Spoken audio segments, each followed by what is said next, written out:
সুপ্রিয় শিক্ষার্থী বন্ধুরা, তোমাদের সবাইকে জানাচ্ছি অনেক অনেক শুভেচ্ছা ও স্বাগতম। আশা করি তোমরা অনেক অনেক ভালো আছো।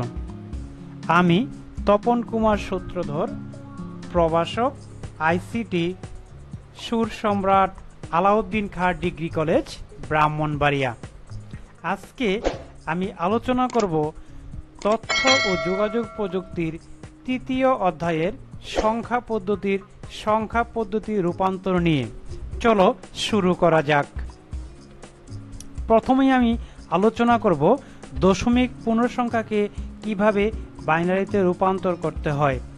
1 নম্বর ধাপ, প্রথমে দশমিক সংখ্যাটিকে বাইনারি পদ্ধতির বেজ অর্থাৎ 2 দিয়ে ভাগ করতে হবে। 2 নম্বর ধাপ, ভাগ করার পর ভাগফলকে নিচে এবং ভাগশেষকে ডানে লিখতে হবে।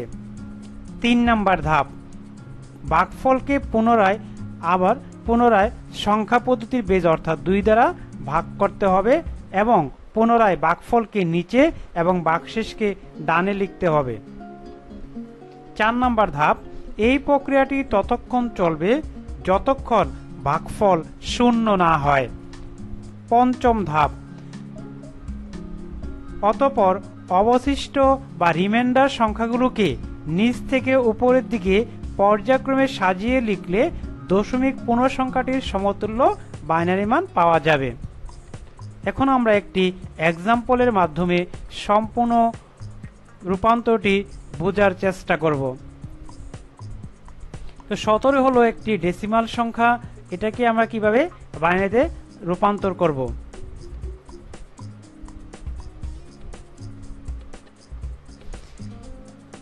এখানে বলা আছে যে ভাগফলটাকে নিচে লিখতে হয়। এই যে সংখ্যাটাকে আমরা বাইনারিতে রূপান্তর করব তার নিচে আমরা ভাগফলটা লিখব এবং ডান পাশে লিখব আমরা ভাগশেষটা।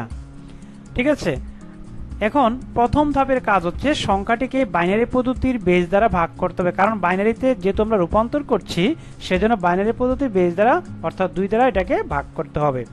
2 দ্বারা যদি আমরা ভাগ করি তাহলে এখানে ভাগফলটা এখানে বসবে। তাই 2 দ্বারা 17কে ভাগ করলে 8 বার যাবে 8, আর ভাগশেষটা 1 হবে। কিভাবে? আমরা যদি 2 দ্বারা 17কে ভাগ করি তাহলে 8 দ্বিগুণে 16, এখানে আছে 17। তাহলে আমাদের দেখতে পাচ্ছি যে এখান থেকে 17 থেকে যদি আমি 16 বিয়োগ করে দেই তাহলে আমাদের 1 থাকে ভাগশেষ। তদ্রূপ আমরা আবার এই 2 দ্বারাই এই 8কে ভাগ করব। এখানে 4 বার যাবে, অবশিষ্ট বা ভাগশেষ আমাদের 0 থাকবে। আবার 4কে ভাগ দিব 2 দ্বারা, এখানে 2 বার যাবে, ভাগশেষ 0 হবে। আবার দিব 2 দ্বারা,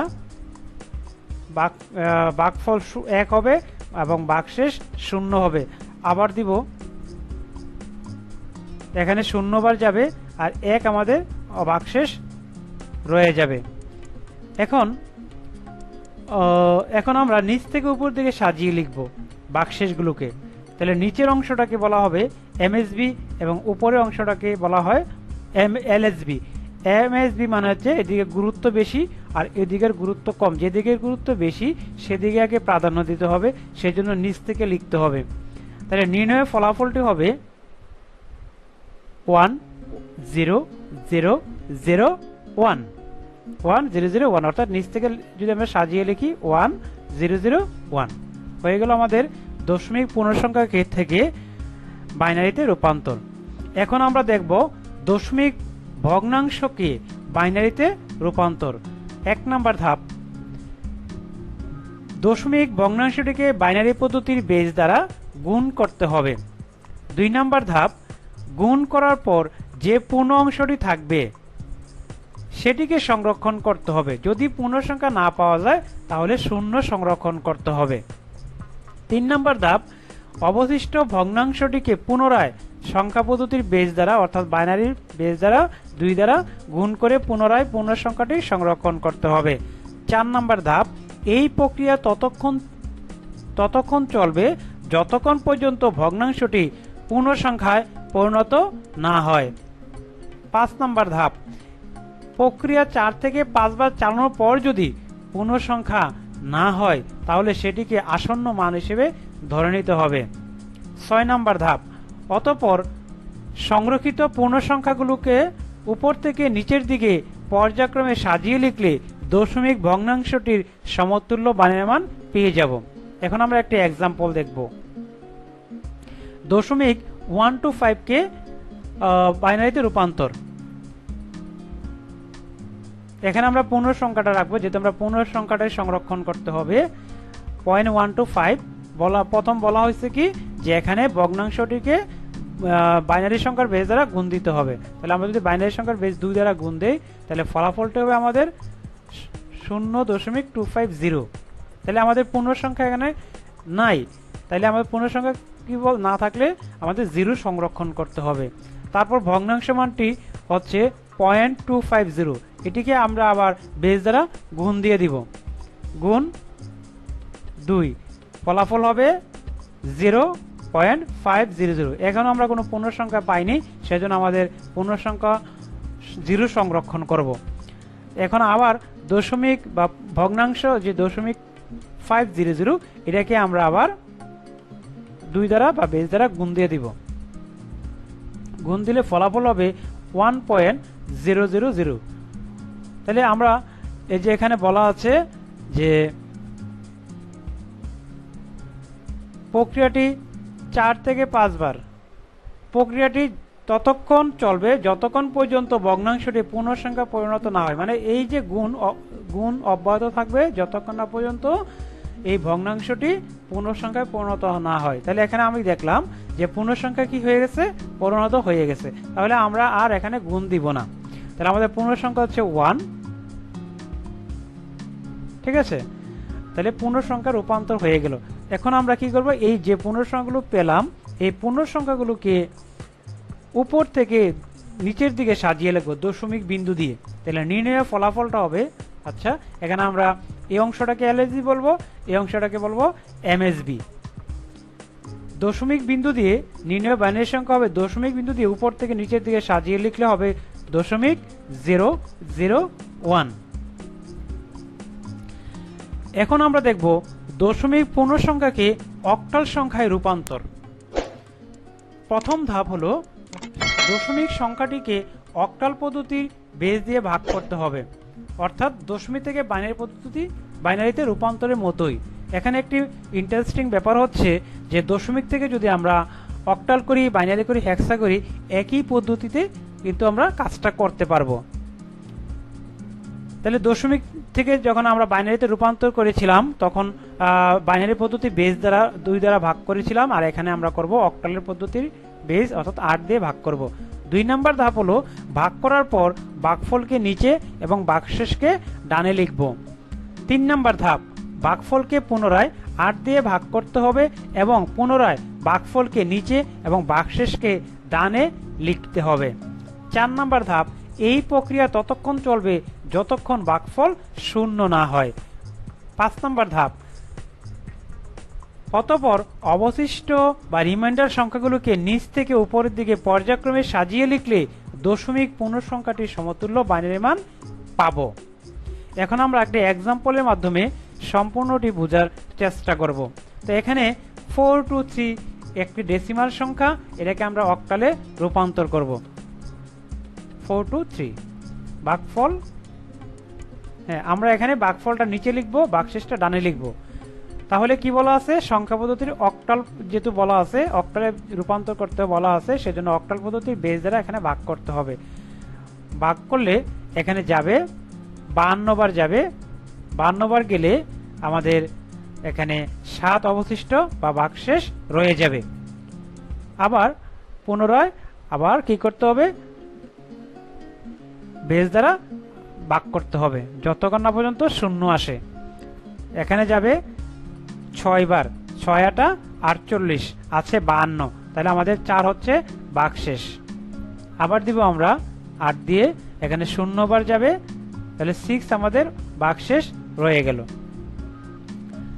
এখানে নিচের অংশটাকে বলা হয় এমএসবি, উপরের অংশটাকে বলা হবে এলএসবি, নিচ থেকে উপরের দিকে আমরা সাজিয়ে লিখব।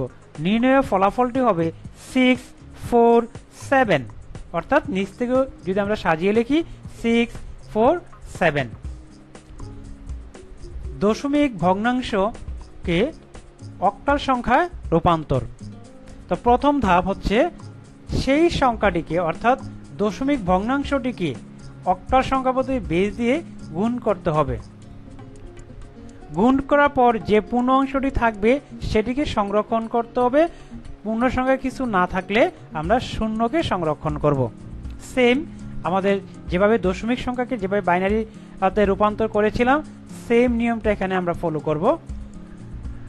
3 নম্বর ধাপ, অবশিষ্ট বা রিমাইন্ডার ভগ্নাংশগুলোকে পুনরায় বেস দিয়ে গুণ করতে হবে এবং পুনরায় পূর্ণ সংখ্যাটি সংরক্ষণ করতে হবে। 4 নম্বর ধাপ, এই প্রক্রিয়া ততক্ষণ চলবে যতক্ষণ পর্যন্ত ভগ্নাংশটি পূর্ণ সংখ্যায় পরিণত না হয়। আমরা এই গুণ প্রক্রিয়া অব্যাহত রাখবো যতক্ষণ না পর্যন্ত আমার ভগ্নাংশটি সম্পূর্ণ পূর্ণ সংখ্যায় পরিণত না হয়। প্রক্রিয়াটি 4 থেকে 5 বার চালানোর পরও যদি পূর্ণ সংখ্যা না হয় তাহলে সেটিকে আসন্ন মান হিসেবে ধরে নিতে হবে। তারপর সংরক্ষিত পূর্ণ সংখ্যাগুলোকে উপর থেকে নিচের দিকে পর্যায়ক্রমে সাজিয়ে লিখলেই দশমিক ভগ্নাংশটির সমতুল্য অক্টাল মান পেয়ে যাব। এখন আমরা একটি এক্সাম্পল দেখব। 0.125 আমরা পূর্ণ সংখ্যাগুলো এখানে সংরক্ষণ করব। 0.125 কে সংখ্যা পদ্ধতির বেস অর্থাৎ আমরা অক্টালে রূপান্তর করছি, সেজন্য অক্টাল পদ্ধতির বেস দ্বারা এখানে ভাগ করে দিব। তাহলে অক্টাল পদ্ধতির বেস হচ্ছে 8, ভাগ করলে গুণ করতে হবে, গুণ করলে এখানে হবে 1.200। তাহলে এখানে দেখো যে এটা হচ্ছে আমাদের পূর্ণ সংখ্যা, এটা হচ্ছে আমাদের ভগ্নাংশ। তাহলে পূর্ণ সংখ্যা আমরা সংরক্ষণ করব কত 1। এখন ভগ্নাংশ মান অর্থাৎ 0.200 কে আমি আবার বেস দ্বারা গুণ দিব। 0.200 গুণ দিব বেস দ্বারা 8 দ্বারা, তাহলে এখানে হবে 1.600। এখানে 1 হচ্ছে পূর্ণ সংখ্যা আর 0.600 হচ্ছে ভগ্নাংশ। এখন আবার আমরা এই 0.600 কে আবার 8 দ্বারা গুণ দিব, গুণ দিলে হবে 4.800। এখানে আমাদের 4 হচ্ছে পূর্ণ সংখ্যা আর ভগ্নাংশ হলো 0.800। এখন আমরা 4টাকে সংরক্ষণ করলাম পূর্ণ সংখ্যাটিকে, এখন আবার ভগ্নাংশটিকে আবার গুণ দিব,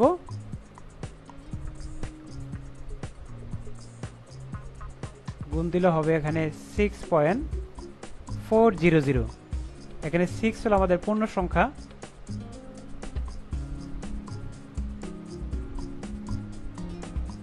এখানে আবার 0.400 কে আমরা আবার 8 দ্বারা গুণ দিব, গুণ দিলে এখানে হবে 3.200।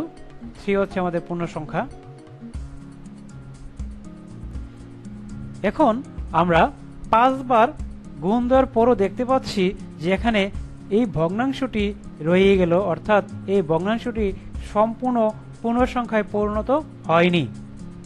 এখন আমাদের যে কাজটি করতে হবে, আমরা এই যে নিচের অংশটাকে এলএসবি বলা হবে, উপরের অংশটাকে বলা হয় এমএসবি, অর্থাৎ উপরের দিকে গুরুত্ব বেশি। তাহলে আমরা নির্ণয় ফলাফলটি লিখব উপর থেকে নিচের দিকে সাজিয়ে লিখব এবং দশমিক বিন্দু দিয়ে লিখব 0.11463 ... অর্থাৎ এটা অসীম চলতে থাকবে। আরেকটি আমরা এক্সাম্পল দেখব 0.125, এটাকে আমরা অক্টালে রূপান্তর করব। তাহলে অক্টাল পদ্ধতি বেস দ্বারা এটাকে গুণ দিয়ে দিব। তাহলে যদি আমরা গুণ দিই এখানে আমরা ফলাফল পাবো 1.000, অর্থাৎ এটি একবার গুণ দেওয়াতেই এটা সম্পূর্ণ পূর্ণ সংখ্যায় পরিণত হয়ে গেল। তাহলে আমাদের এখানে পূর্ণ সংখ্যা হবে 1, ফলাফলটি হবে 0.1। এখন আমরা দেখব দশমিক পূর্ণ সংখ্যাকে হেক্সাডেসিমাল সংখ্যায় রূপান্তর। প্রথম ধাপ, দশমিক সংখ্যাটিকে হেক্সাডেসিমালের বেস দ্বারা অর্থাৎ 16 দ্বারা ভাগ করতে হবে। দশমিক থেকে বাইনারিতে এবং অক্টালে রূপান্তরের মধ্যে আমরা সেম নিয়মটা এখানে ফলো করব। 2 নম্বর ধাপটা হচ্ছে ভাগ করার পর ভাগফলকে নিচে এবং ভাগশেষকে ডানে লিখতে হবে। 3 নম্বর ধাপ, ভাগফলকে পুনরায়, যে ভাগফলটা আমরা পাবো এই ভাগফলটাকে পুনরায় 16 দ্বারা ভাগ করতে হবে এবং পুনরায় ভাগফলকে নিচে এবং ভাগশেষকে ডানে লিখব। 4 নম্বর ধাপ, এই প্রক্রিয়াটি ততক্ষণ চলবে যতক্ষণ ভাগফল শূন্য না হয়। 5 নম্বর ধাপ, অতঃপর অবশিষ্ট বা যে রিমাইন্ডারগুলো পেলাম এই রিমাইন্ডার সংখ্যাগুলোকে নিচ থেকে উপরের দিকে পর্যায়ক্রমে সাজিয়ে লিখলে দশমিক পূর্ণ সংখ্যাটির সমতুল্য বাইনারি মান পেয়ে যাব। চলো আমরা একটি এক্সাম্পল দেখি। 423 একটি ডেসিমাল সংখ্যা, এটাকে আমরা হেক্সাডেসিমালে রূপান্তর করব।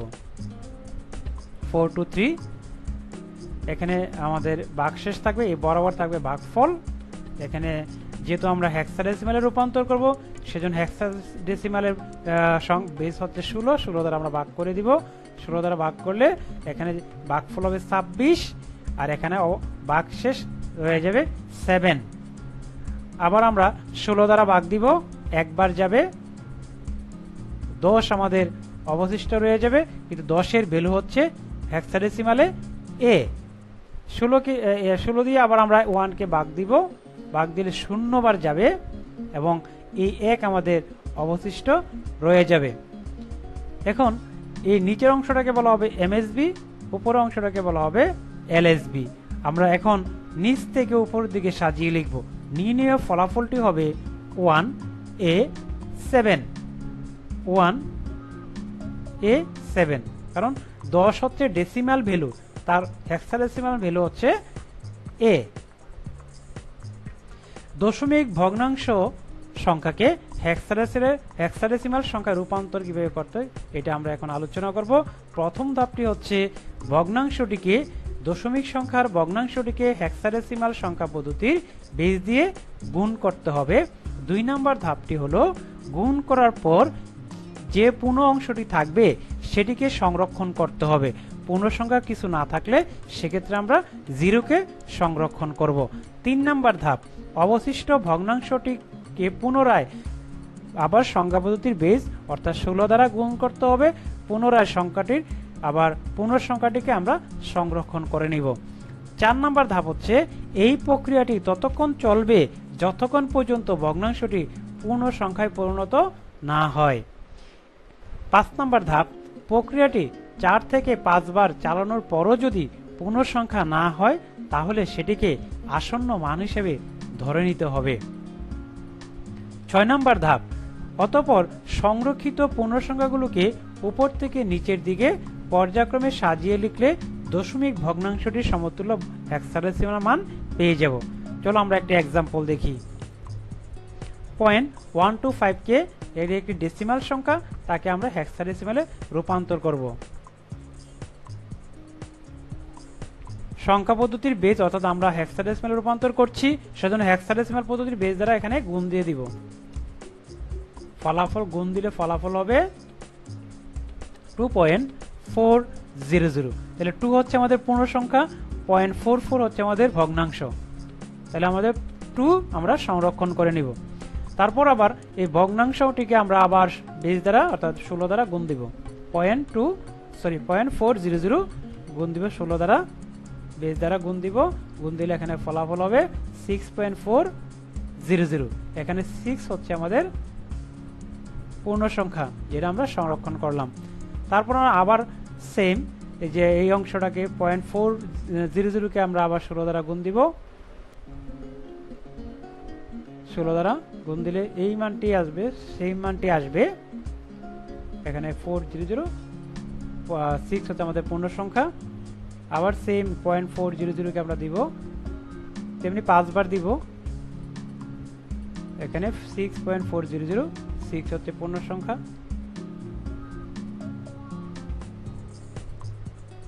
সেম মানে আসবে যেহেতু সংখ্যা এক সেম। হ্যাঁ, আমাদের 5 বার দেওয়া হয়ে গেছে। 5 বার দেওয়ার হওয়ার পর দেখতে পাচ্ছি যে এখানে এটি এখনো পূর্ণ সংখ্যাতে পরিণত হয়নি।